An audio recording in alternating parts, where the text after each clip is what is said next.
Now, with the international break upon us, it could well be a good time to use your wildcard. And if you're one of those managers, I've got a draft for you.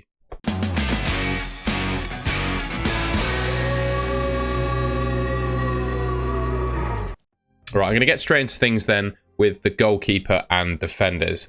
Going to go for Emiliano Martinez in goal. For at least the next 5 game weeks, he is the top goalkeeper in the game, according to Fantasy Football Hub, where all of these expected points data points are from. He's the best in the game. So I really like Villa for the next few fixtures. They got some decent fixtures, both for clean sheet odds, and I think Martinez is a keeper that can also get saves bonus. I don't know, when I think about FPL goalkeepers, I always want to pick those goalkeepers that I think will keep a decent amount of clean sheets, but also consistently make saves. And I think Martinez, particularly in those next few fixtures, could well tick those boxes. I'll talk a little bit about Andy Robertson in a second. I've gone for Rico Lewis as one of the it's 4.6 now, one of the defenders that I've picked. I genuinely think he's playing amazing for Man City at the moment, and I think Pep is going to be really hard pressed to leave him out of the team, particularly for that Brentford game, Arsenal and Newcastle, and when the Champions League gets mixed in, etc. I do think Walker's going to get minutes, but the way that Lewis has been playing as that sort of super attacking inverted fullback, yeah, I think Walker's going to find it hard to get back into that team. And also, I think it was quite telling in the game against West Ham, Guardiola got subbed for Kyle Walker came on, but Guardiola was the one to be subbed rather than Lewis. Lewis stayed on the pitch at the same time as Kyle Walker. So I think that shows just how highly Pep is rating Rico Lewis at the moment. And then I do really like Anthony Robinson of Fulham as well. He's proven this season to look really good from an attacking perspective. And I think Fulham are just one of those average defences, right? And I don't really think you can ask for too much more in my mind from a defender of this value. So yeah, those are the 4 defenders that I would start with. Fabianski on my bench. I think he probably offers the best value as those sort of 4 million goalkeeper position because, well, with Areola being injured, he's likely to start. And then I do also like Mosquera as well of Wolves. He looks to be probably the most likely 4 million defender to kind of play every game and score a reasonable number of points. So yeah, that's my goalkeepers and defence. I wanted to talk about Andy Robertson specifically because last season, I think it kind of went under the radar a little bit, particularly at the start of the season when a lot of people were picking Trent over him. Last season, Robertson actually put up better underlying attacking numbers than Trent did. And also, I don't know, I feel like given recent events, Trent was subbed off earlier than Robertson against Man United, and it happened in the previous game as well. Is Robertson like slightly ahead of Trent in slots pecking order? It might just be something to bear in mind. So what you have in Robertson, right, is someone who, well, put up better numbers than Trent did last season and is 1 million less and will also keep the same number of clean sheets because they're in the same team, right? Liverpool have not conceded a goal yet, the Premier League so far. I think, yeah, they've been really strong defensively, already proven to be better than they were last season. Look at that. I mean, Robertson only kept 3 clean sheets in the 18 games he started last season. And he's already matched that number from 3 games this year. So I really like him as an asset in this game. If you feel like you want to spend the extra and go for Trent, then go for it. I mean, obviously, I can't really argue too hard, but I do think Robertson is definitely worth having in your team and saving that million to spend elsewhere. Next 3 fixtures for Liverpool are looking really good. Nottingham Forest, Bournemouth and Wolves. Based on the fact they've just kept 3 consecutive clean sheets in their first 3 games, yeah, they could well do the same against Forest, Bournemouth and Wolves, right? The Man United one mixed in was kind of their tough one to start the season, and they just ran through them, beat them 3-0. So I do really like Andy Robertson. He's a million less than Trent. I just think he's a really good option. One other thing that I wanted to talk through, I think, well, most wildcard drafts, most FPL teams are going to be, I think most people are going to have 2, maybe 3, maybe even 4.5 million defenders, or some of them have gone up a little bit, so are 4.6 now. And what I've done is filtered for the next 3 fixtures, the top players at this price point for expected points.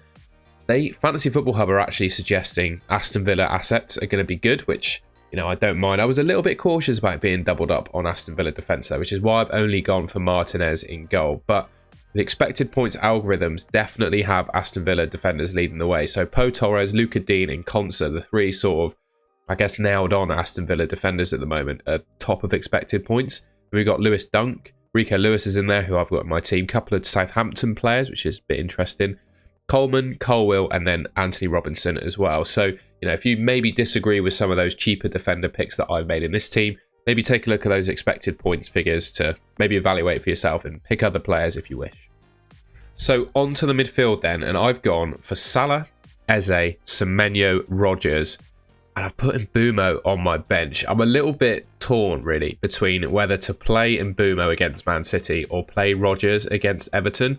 That's kind of the decision I have to make basically. Yeah, tough one there I guess. Ultimately, I think you might have to decide that for yourself, but I do think Mbeumo is definitely worth picking, particularly with that Tottenham and West Ham game in mind. It might just be that he sits out the Man City one, but on the contrary, Rodgers looks really good value for 5.1 million. He looks an insanely good footballer, right? But I would question how many goals and assists is he going to end up with this season? He's going to be really good for Villa, don't get me wrong. He's looked really impressive, but I don't think he's that player that's going to get either the final pass or the final touch or the final shot to score a goal and actually score some real FPL points. I definitely think he's worth having at 5.1 million, just as even a bench option if you need him. But yeah, I would just bear in mind, how likely is he really to get those kind of final attacking returns?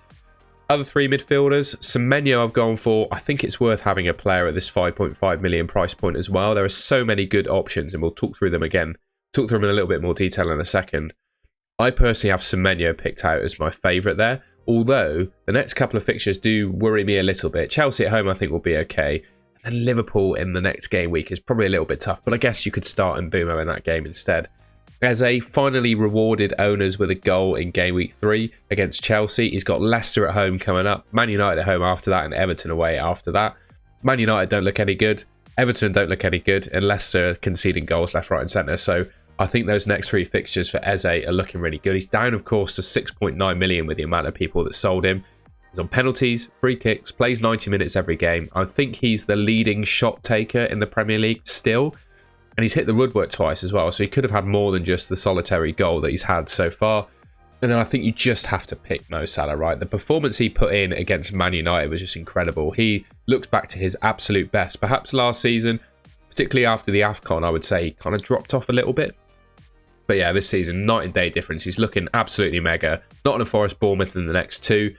And, well, without spoiling things too much, he rotates quite nicely in terms of captaincy with Haaland as well. Haaland has Arsenal. I believe it's in game week 5 that Haaland has Arsenal, whereas Salah's got Bournemouth. So that's quite an easy captaincy change when you don't want to probably don't want to captain Haaland against the best defence in the league in Arsenal. You just put it on Salah. So yeah, that's the midfield that I've gone for.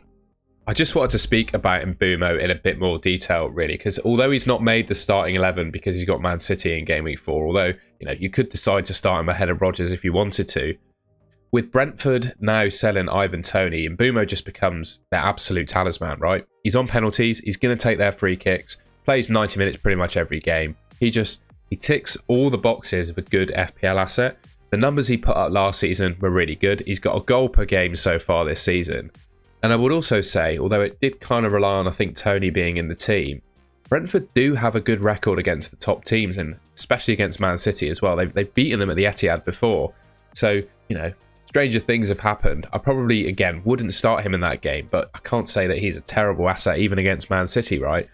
I really like him as an option in FPL, and Brentford's fixtures from game week 6, I'll talk about that in a bit later on in the video, but they're just absolutely amazing, and I think he's going to be a really good option. Semenyo, he's my favourite, I would say, of the midfielders at this price category. He's proven, I just think without Solanke, he is proven to be Bournemouth's most dangerous player now. I would also, I'd question, I think he's the best 5.5 million midfielder in the game, right? I do think it's quite nice to have a player of this price category in your team. And right now, for me, Semenyo is looking the best. And I would also question, I don't necessarily think this will be the case. I believe Justin Kluivert took the only penalty Bournemouth have had since Solanke's gone, but he took that in pre-season, and I'm not entirely sure if Semenyo was on the pitch. But given kind of that role that Semenyo is playing in that Bournemouth team at the moment, I would just ask the question, not saying it's the case, not saying it's for definite, but could he be taking the Bournemouth penalties going forward? And his data so far this season is ridiculous. He's got 3 attacking returns for the 3 starts that he's made, 0.82 expected returns per 90. It's only 3 games into the season, but it's on a level with the numbers that Isak was putting up last season. I think Isak was around 0.85 expected returns per 90, something like that last season, just for context. So yeah, that's a really good set of numbers he's putting up, and I think he's a really good option. Like I said, I think it's really quite important to have a player of this price cap. I've actually got a couple 5 to 5.5 million midfielders in my team, right? Because I think there's so many good players you can pick from. And if you don't fancy Semenyo or don't fancy Rodgers, for example, what I thought I'd do again is similar to what I did for my defenders here, is just put together a ranking of the Fantasy Football Hub predicted points for midfielders of this price category. Semenyo and Rodgers are 1 and 2. Those are the two players I've gone for.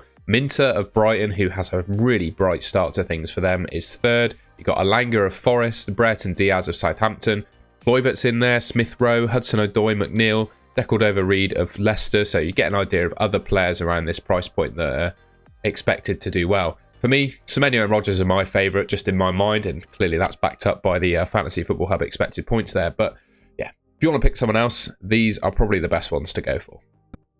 Okay, up front. In this team at the moment, I've got Haaland, obviously. Isak, he scored in game week 3. He hasn't looked all that good so far this season, I'll admit. But I still think he's a really good option in this game. And the fact that he takes penalties for Newcastle, I think just always gives him a chance of scoring in any game. I just love picking penalty takers where I can. And João Pedro of Brighton. The next couple of fixtures for Brighton are looking really good. And I think he's a good option, obviously. The one thing I would question, though, is his minutes.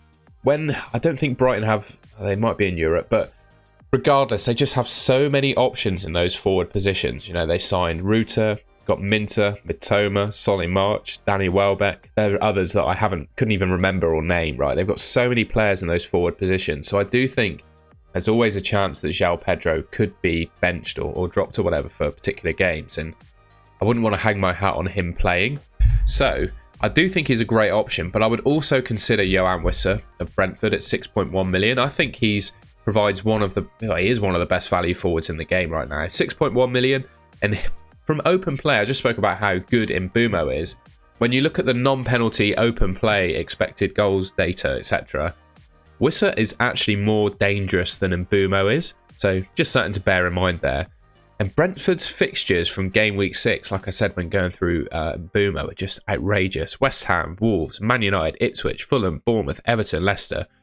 All of those games they could conceivably score in. What's that? 8 games where they could genuinely, you wouldn't rule out Mbeumo or Wissa scoring in those games, right? So the thought of having an Mbeumo Wissa double up is quite exciting, to be honest, with how well they have been playing for Brentford. Just something to consider. Instead of Isak, this team does actually have enough cash in the bank where you can also go for Ollie Watkins instead if you fancied it. The fixtures for Aston Villa are looking really good, but I prefer Isak to Watkins. That might sound like an absolutely outrageous thing to say given, well, is it? I don't think it actually is too much of an outrageous thing to say, to be fair. But when you look at their stats, compare their stats last season, per 90 minutes or per game, Isak's stats were by far and away better than Watkins. Isak scored more goals from less games than Watkins played. And I think, Watkins' points total last season was really heavily propped up by those 18 assists that he made. And I would still question, can he get to that level of assists this season? I do think he's a good option, don't get me wrong. But with a little bit of doubt around whether he's on penalties, and he has been subbed a little bit early on in recent games as well, I just prefer Isak. But I can't deny that Watkins isn't a good option. He had a fantastic season last year. He's a proven Premier League goal scorer over multiple seasons. So yes, he hasn't netted so far this season, but I think historically he's proven, he's scored over multiple seasons. I wouldn't let that put me off. I'd just be a bit patient. He will definitely score in those next 3 games in my mind. Good set of upcoming fixtures. And yeah, per 90 minutes this season, actually, even though he hasn't scored, he's put up better data than he did from the 37 games he played last season. Just something of note. Like I said, I personally prefer Isak and probably João Pedro, but Wissa and Watkins are definitely decent alternatives if you fancy them. So here is how the team looks then. Martinez, Robertson, Lewis, Robinson, Salah, Eze, Semenyo, Rodgers, Haaland, Isak, João Pedro up front. Fabianski, who should now be starting for West Ham given there's an Areola injury. And Mbeumo, I've benched him because he's got Man City, although I would say I think there's a decision to be made as to who you would play between him and Rodgers. Lewis Hall, I don't know. You saw the other 4.5 million defenders there. You can pick one that you prefer if you fancy it. And then Mosquera, who's probably my pick of the 4 million defenders. This team, according to Fantasy Football Hub, I've used quite a lot of their stats and data. If you want to sign up to Fantasy Football Hub, you can get 50% off through the link in my description. 62.4 expected points is what this team is expected to score according to Fantasy Football Hub, and it gets a 95% AI rating. I think right now this is probably the best 11 in FPL you can pick for the next game week. And if you're on your wild card, it allows you, well, yeah, you can play it. And with any budget, I think it's really hard to keep track of team value, etc. I've probably got 0.1, 0.2 extra, so I'm on like 1.1 million, 100 million, 0.1, if that makes sense. 100.1 million is what I'm trying to say. Forgive me, terrible maths.